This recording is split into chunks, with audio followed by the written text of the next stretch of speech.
Hey guys, I welcome you all to GSN law. 7 सितंबर के daily GS capsule में आपका स्वागत है। शुरू करने से पहले मैं आपको बता दूं कि आप हमसे in different social media platforms पे जुड़ सकते हैं और अगर आपका कोई क्वेश्चन है तो आप मुझसे कोरा पे पूछ सकते हैं। आज से हम डेली जीएस कैप्सूल में सबसे पहले कवर करेंगे टुडे इन हिस्ट्री, यानी आज के पर्टिकुलर दिन में क्या हुआ, और कल्चर में हम उन फेस्टिवल्स को देखेंगे जो कि रिसेंटली मनाए गए हैं, और अगर कल्चर से रिलेटेड कोई भी करंट अफेयर्स होगा तो वो भी इसी में कवर होगा। फिर हम स्टैटिक ज्योग्राफी का पोर्शन कवर करेंगे जिसमें आज हम सॉइल्स इन इंडिया पे बात करेंगे। फिर हाल ही में ऑनरेबल सुप्रीम कोर्ट ने एनजीटी के उस ऑर्डर को निरस्त कर दिया जिसमें ये कहा गया था कि जिन व्हीकल्स के पास पोल्यूशन सर्टिफिकेट नहीं है उनको पेट्रोल या डीजल नहीं दिया जाएगा। इसके अलावा हाल ही में आसियान और इंडिया के इकोनॉमिक मिनिस्टर्स की एक बैठक हुई जिसमें दोनों रीजन्स के इकोनॉमिक डेवलपमेंट के लिए काफी सारी चीजें डिस्कस की गईं। फिर साइंस के पोर्शन में आपको पता ही है कि ट्रेडिशनल साइंस के बजाय डिफेंस और स्पेस से रिलेटेड क्वेश्चंस आते हैं, और इसीलिए आज हम पिनाका रॉकेट सिस्टम की मैन्युफैक्चरिंग के लिए जो सरकार के द्वारा वेरियस कंपनीज के साथ कॉन्ट्रैक्ट किए गए हैं उनको देखेंगे। बात करें आज के दिन की तो आज पहली बार international day of clean air for blue skies मनाया जाएगा। इसके लिए यूनाइटेड नेशंस जनरल असेंबली में 19 दिसंबर 2019 को रेजोल्यूशन अडॉप्ट किया गया था और ये यूनाइटेड नेशंस जनरल असेंबली का 74th सेशन था। इसके अंतर्गत यूनाइटेड नेशंस एनवायरनमेंट प्रोग्राम को बोला गया है इस दिन के ऑब्जर्वेंस के लिए। अच्छा, जैसे इंटरनेशनल योगा डे के लिए भारत ने पहल की थी, वैसे ही इस दिन के लिए रिपब्लिक ऑफ कोरिया यानी कि साउथ कोरिया के साथ साथ climate and clean air coalition ने इस दिन को मनाने के लिए काफी सारे प्रयास किए थे। अब हिस्टोरिकल इवेंट्स पे आए तो आज ही के दिन 1695 में औरंगजेब का एक पानी का जहाज गंज ई सवाई कब्जा कर लिया गया था अंग्रेजी समुद्री लुटेरे हेनरी एवरी के द्वारा। इस घटना के बाद औरंगजेब ने अंग्रेजों के साथ सारा व्यापार बंद कर दिया था और उनके 5 पोर्ट्स को बंद करवा दिया था, जब तक कि अंग्रेजों ने हेनरी एवरी को पकड़ के उसको सजाए मौत नहीं दे दी। कुछ लोगों का यह भी मानना है कि ये पहला अंतर्राष्ट्रीय तलाशी अभियान था। इसके बाद आज ही के दिन 1812 में बैटल ऑफ बोरोदिनो लड़ा गया था नेपोलियन और रशिया के बीच में। इस बैटल में नेपोलियन की जीत हुई थी और उसने मॉस्को पे कब्जा कर लिया था, लेकिन जैसा कि आपको पता ही होगा कि नेपोलियन और हिटलर दोनों लोगों की सेम गलती मानी जाती है कि उन्होंने गलत समय पे रशिया पे आक्रमण किया था, क्योंकि रशिया छोटा मोटा देश नहीं है और यही कारण था कि मॉस्को पर कब्जा करने के बावजूद कुछ ही दिन बाद नेपोलियन को पीछे हटना पड़ा, क्योंकि रशिया में पड़ रही ठंड की वजह से उनके पास नए सैनिक नहीं आ पा रहे थे। 1822 में आज ही के दिन ब्राजील पुर्तगालियों से आजाद हो गया था और आज के दिन ब्राजील अपना इंडिपेंडेंस डे मनाता है। इसके अलावा 1901 में बॉक्सर प्रोटोकॉल साइन किया गया था जिसके तहत चाइना को घुटनों पे ला दिया गया और इसके लिए दुनिया के सबसे ताकतवर 8 देश साथ में आए थे, जिनमें Austria Hungary, France, Germany, United kingdom, Italy, Japan और रशिया शामिल थे। और इन सब ने मिलके क्विंग डायनेस्टी के राजाओं से बॉक्सर प्रोटोकॉल पे हस्ताक्षर करवा लिए। ऐसा इसलिए करना पड़ा क्योंकि बॉक्सर विद्रोह चाइना में उठ गया था 1899 से 1901 के बीच में, जिसमें काफी ज्यादा एंटी इंपीरियलिस्ट, एंटी फॉरेन और एंटी क्रिश्चियन सेंटिमेंट्स शामिल थे। और बॉक्सर एक तरीके के चाइना के लड़ाके हुआ करते थे जो कि मार्शल आर्ट्स में एक्सपर्ट थे, लेकिन इन 8 देशों ने मिलके इन बॉक्सर्स को हरा दिया और चाइना के राजाओं से मनमानी ट्रीटी पे साइन करवा लिया। आज ही के दिन 1907 में इंडियन मर्चेंट्स चैम्बर की स्थापना हुई थी मुंबई में, और इसका मेन ऑब्जेक्टिव ये था कि जो भारतीय एंटरप्रेन्योर्स हैं उनके इंटरेस्ट को ध्यान में रखते हुए अंग्रेजी हुकूमत को ट्रेड, कॉमर्स और इंडस्ट्री के लिए दबाव बनाया जाए। ये संस्था आज भी जीवित है। आज ही के दिन 1923 में इंटरपोल की स्थापना हुई थी, लेकिन उस समय पर उसको the international criminal police commission बोला जाता था और तब इसको जॉनेस शॉबर ने वियना में स्थापित किया था। आज के समय में इंटरपोल का हेडक्वार्टर लियोन, फ्रांस में है और इनके प्रेसिडेंट का नाम है किम जोंग यांग, जिनको आप किम जोंग उन से कंफ्यूज मत कर लीजिएगा। इसके बाद 1945 में आज ही के दिन बर्लिन की सड़कों पे एलाइड पावर्स यानी कि यूएसए, यूके, रशिया, फ्रांस ने मिलके विक्ट्री परेड निकाली थी। आज के दिन one of the earliest freedom fighters Umaji Naik का जन्म हुआ था और इन्होंने अंग्रेजों के खिलाफ 1826 से 1832 के बीच में मोर्चा खोला था। महाराष्ट्र का रामोशी विद्रोह जो कि चित्तूर सिंह के द्वारा स्टार्ट किया गया था, उसको उमाजी नायक ने भी अपना समर्थन दिया और इस क्रांति को आगे बढ़ाया। इसके अलावा 1860 में ग्रैंडमा मोजेस का जन्म हुआ था। इंटरनेशनल सिनेरियो में ग्रैंडमा मोजेस काफी फेमस हैं as an American folk artist, जिन्होंने 78 इयर्स की एज में अपना पेंटिंग का करियर शुरू किया था। और देखिए, ये आपके लिए मोटिवेशन है क्योंकि ग्रैंडमा मोजेस को लेट ब्लूमर बताया जाता है, या फिर ऐसा व्यक्ति जिसने अपने किसी करियर की शुरुआत बहुत ही एडवांस्ड स्टेज में की हो। तो अगर आपको लगता है कि आपकी एज बहुत ज्यादा हो गई है और आप जिंदगी में अभी तक कुछ नहीं कर पाए हैं, तो ग्रैंडमा मोजेस को याद रखिएगा।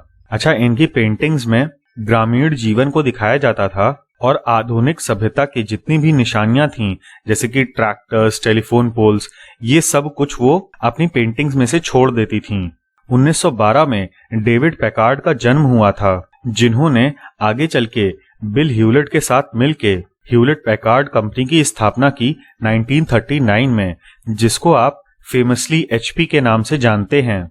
और लास्ट में आज ही के दिन पी भानुमति रामाकृष्णा का जन्म हुआ था, जिनको साउथ इंडियन सिनेमा की पहली फीमेल सुपरस्टार माना जाता है और इन्होंने तेलुगु और तमिल दोनों ही भाषाओं में फिल्में बनाई थीं, जिसके लिए इनको पद्म भूषण से सम्मानित किया गया। अब हम आगे बढ़ते हैं ज्योग्राफी पे, जिसमें आज हम बात करेंगे सॉइल्स ऑफ इंडिया के बारे में। इसमें सबसे पहले है एलुवियल सॉइल। ये मेनली सतलज, गंगा, ब्रह्मपुत्र प्लेन्स में पाई जाती हैं। और अगर इस लोकेशन को ही आप देखें तो आपको पता चल जाएगा कि सबसे ज्यादा फर्टाइल लैंड इसी एरिया में होती है। इसके अलावा नर्मदा और तापी रिवर के आसपास के क्षेत्रों में भी ये सॉइल पाई जाती है। ईस्टर्न और वेस्टर्न कोस्टल प्लेन्स के बहुत ही छोटे एरिया में भी ये सॉइल हमको मिलती है। अब इस सॉइल में मेनली हिमालय से आने वाली डेब्री या फिर कंकड़ पत्थर शामिल होते हैं, जो कि हिमालय से आने वाली नदियों के द्वारा प्लेन्स में डिपॉजिट हो जाते हैं। इस सॉइल में पोटैश की डेफिशिएंसी होती है और इसका कलर लाइट ग्रे होता है। इस सॉइल में हम rice, maize, wheat, sugar cane, oil seeds etcetera crops लगा सकते हैं।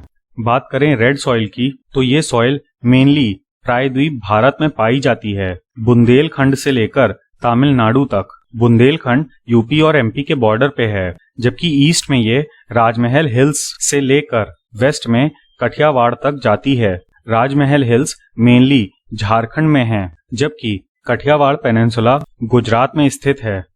बात करें इसके फीचर्स की, तो ये सॉइल आर्कियन ग्रेनाइट के ऊपर डेवलप होती है। आर्कियन उस एज को कहते हैं जब बहुत सालों तक भीषण गर्मी के बाद धरती की सतह ठंडी होने लगी थी। अच्छा, red soil second largest area को कवर करती है भारत में, और इस सॉइल को इसका कलर फेरिक ऑक्साइड या फिर हम कहें आयरन ऑक्साइड्स की वजह से मिलता है। अब इस सॉइल की ऊपरी सतह तो रेड होती है, लेकिन अंदर से ये येलो होती है और इस सॉइल में फॉस्फेट, ह्यूमस और नाइट्रोजन जैसे पदार्थों की कमी होती है। इस सॉइल में हम व्हीट और कॉटन के अलावा दाल, तंबाकू और वेरियस ऑयल सीड्स भी उगा सकते हैं।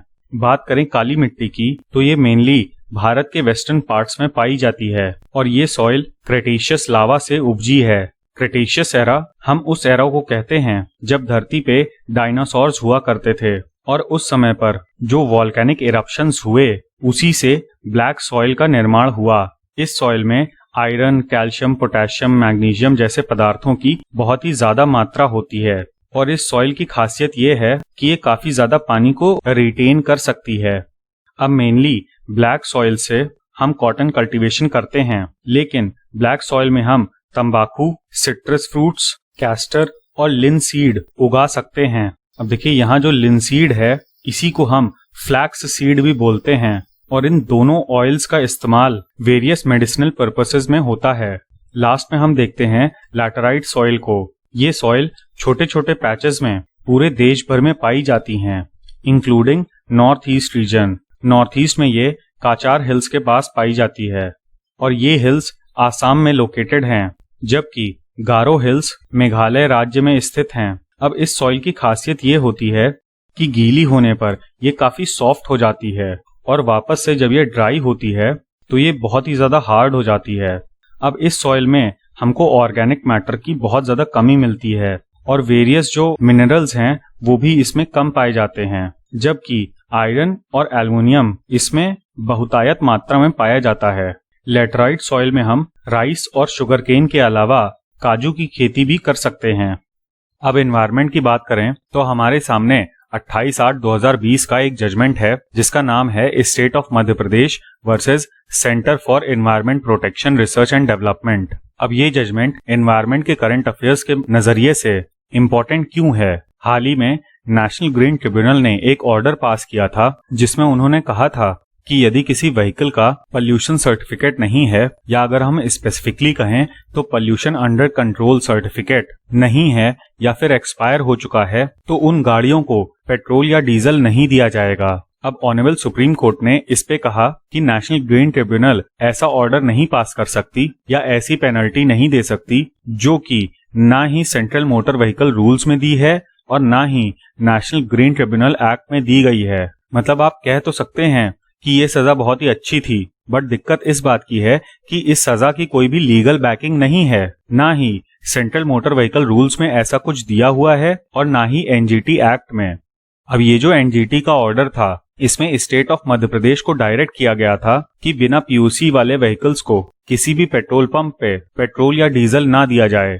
इसी पे ऑनरेबल सुप्रीम कोर्ट ने कहा कि जो एक्ट हैं उनमें जो सजा है आप वही इम्पोज कर सकते हैं। इसके अलावा कोर्ट ने यह भी ऑब्जर्व किया कि मान लीजिए आपका पीयूसी सर्टिफिकेट एक्सपायर कर जाता है तो भी आपके सर्टिफिकेट ऑफ रजिस्ट्रेशन को सस्पेंडेड माना जाएगा जब तक कि आप फ्रेश पोल्यूशन सर्टिफिकेट ऑब्टेन नहीं कर लेते। इस बात को बहुत ही अच्छे से ध्यान रखिएगा कि यदि पीयूसी सर्टिफिकेट एक्सपायर हो जाता है तो उसी दिन से आपके जो व्हीकल का रजिस्ट्रेशन सर्टिफिकेट है वो भी सस्पेंडेड मान लिया जाएगा।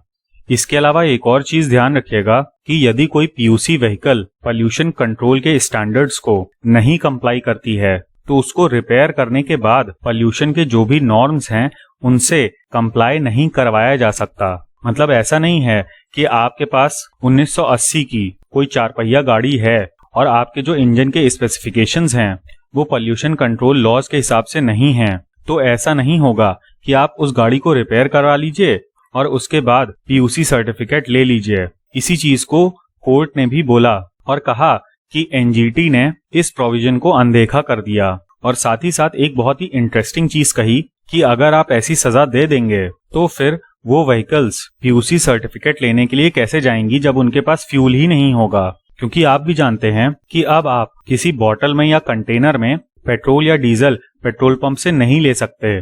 इसके अलावा कोर्ट ने यह भी कहा कि स्टेट ऑफ मध्य प्रदेश को ये इंश्योर करना चाहिए कि rule 115 and 116 of central motor vehicle rules comply करे जाएं। अब इन दोनों रूल्स में पोल्यूशन अंडर कंट्रोल सर्टिफिकेट की बात की गई है।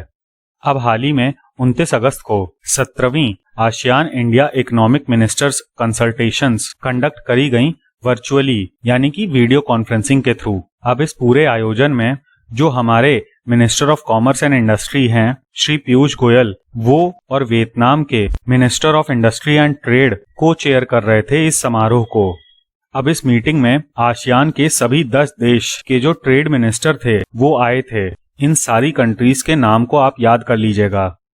अब यहाँ पर जो डिस्कशन का मेन मुद्दा था वो ASEAN India trade in goods agreement से रिलेटेड था, क्योंकि बहुत सारी कंट्रीज ऐसा कह रही हैं कि इस अग्रीमेंट को रिव्यू करने का समय आ गया है। और हाल ही में आसियान इंडिया बिजनेस काउंसिल ने एक रिपोर्ट जारी की थी जिसको इस मीटिंग में सारे मिनिस्टर्स के सामने रखा गया और इसी रिपोर्ट में एटीगा के रिव्यू की बात की गई थी। अब आसियान इंडिया रिलेशंस जो हैं वो हमारी लुक ईस्ट पॉलिसी के तहत आते हैं और इसी साल नवंबर में आसियान इंडिया लीडर्स समिट भी होगी। इसके अलावा भारत और आसियान देशों के बीच में एक फ्री ट्रेड एरिया बनाने के लिए भी अग्रीमेंट हो रखा है।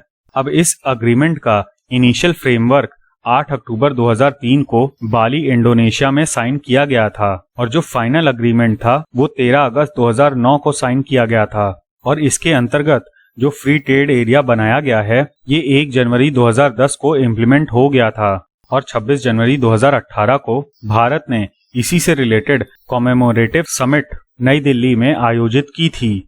अब ऊपर जो हमने पढ़ा आसियान और भारत के बीच में फ्री ट्रेड एग्रीमेंट, उसी के अंतर्गत काफी सारे एग्रीमेंट्स साइन किए गए हैं और उन्हीं में से एक है ASEAN India trade in goods agreement, जो कि 1 जनवरी 2010 को साइन किया गया था।